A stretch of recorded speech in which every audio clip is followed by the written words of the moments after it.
ഈ നക്കുന്ന പൂച്ചകളെ കിട്ടാനേ കുറച്ച് ബുദ്ധിമുട്ടാ. അധികം എല്ലാ ഒരു 90% ക്യാറ്റ്സും ഇതുപോലെ അതിന്റെ ഓണേഴ്സിനെ നക്കാറൊന്നുമില്ല. പൂച്ചകൾ നമ്മളെ നക്കുന്നത് ഈ പറഞ്ഞ തലയിലും താടിയിലും കയ്യിലുള്ള രോമങ്ങളിലും നമ്മളൊക്കെ നക്കുന്നത് അവർക്ക് അത്രയും നമ്മളോടുള്ള ഇഷ്ടം ഉണ്ടായത് കൊണ്ടാണ്. അങ്ങനെ അത്രയും അതിന്റെ ഓണറെ സ്നേഹിക്കുന്ന ക്യാറ്റ്സ് മാത്രമാണ്, അത്രയും സ്നേഹിക്കുന്ന ക്യാറ്റ്സ് ഉണ്ടാവാറില്ല എന്നാ പൊതുവെ, അത്രയും സ്നേഹിക്കുന്ന ക്യാറ്റ്സ് മാത്രമാണ് അതിന്റെ ഓണേഴ്സിനെ നക്കാറുള്ളൂ, നക്കിയിട്ട് അതിന്റെ സ്നേഹം പ്രകടിപ്പിക്കാറുള്ളൂ. അത് അവരെ ഫാമിലിയിൽ, അതായത് ക്യാറ്റ്സിന്റെ അവരെ ഫാമിലിത്തെ വേറൊരു ക്യാറ്റാണ് നമ്മള് എന്നല്ല, ആ ഒരു കൺസെപ്റ്റിലാണ് അതങ്ങനെ ചെയ്യുന്നത്. അപ്പം അത് നമ്മളെ എന്താ പറയാ, ഇപ്പം കപ്പിൾസ് ആയിട്ടുള്ള 2 ക്യാറ്റ്സ് ആണെങ്കിൽ അവർ പരസ്പരം ശരീരം നക്കി വൃത്തിയാക്കി കൊടുക്കും. ആ സെയിം തിയറി തന്നെയാണ് ക്യാറ്റും ഇവിടെ ചെയ്യുന്നത്.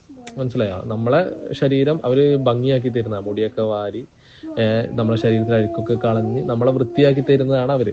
ആ ഒരു കൺസെപ്റ്റ് ആണ് അവർ നമ്മളെ നക്കുന്ന സമയത്ത് വരുന്നത്. അത്രയും സ്നേഹം കൊണ്ടാണ്. മനസ്സിലായോ?